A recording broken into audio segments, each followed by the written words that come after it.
everyone! My name's Ariana, and I'm 15.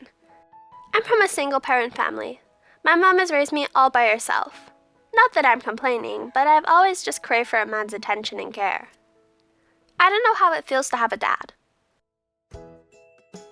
Other than that, I live a normal life. I go to school, play tennis, and hang out with my friends.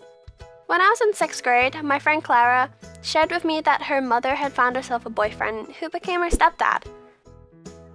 Clara was shocked. She thought her mom would never date anyone. And she really didn't trust him. She didn't want him to be a part of their family. Apparently, that caused a conflict. I felt sorry for my friend, but there was nothing I could do to help. It was their family business. I never met her stepdad, but she kept saying that she couldn't get along with him. I guess she just wanted him to get out of her life as soon as possible. Once in literature class, someone played a prank on our teacher by spilling a bucket of water over him. Everyone in our class hated that teacher for being too strict. That was our revenge. However, it wasn't supported by all of us. This prank caused a scandal, and each of us had a private conversation. Everyone knew it was Devin. He was a troublemaker, but it wasn't always obvious. No one has ever ratted on him, as messing with such a personality wasn't a good idea. But Clara was a newcomer. It was her who told everyone that she saw Devin carrying a bucket of water. He ignored her asking what he was doing and just left. Devin's guilt was later proven and the guy was punished. He deserved it after all that. And when he learned it was Clara, he threatened to get her.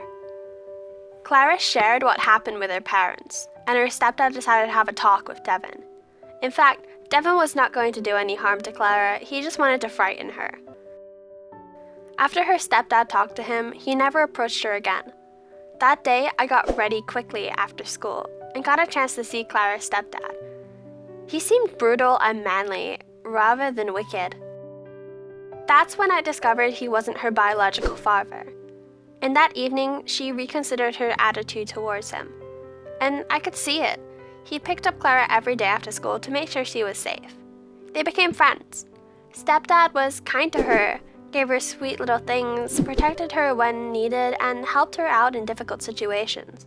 He was a perfect dad. He even envied her, in a good way, of course. I always wanted to have a father, and Clara's stepdad was everything I could only dream about. I was so happy for her. Once we decided to meet up at her place. I was going over to stay for the night. Our parents didn't mind that.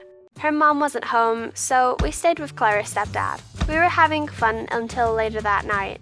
We played, had pillow fights, watched our favorite movies and animations. At some point, I wanted to grab some water, so I went to the kitchen.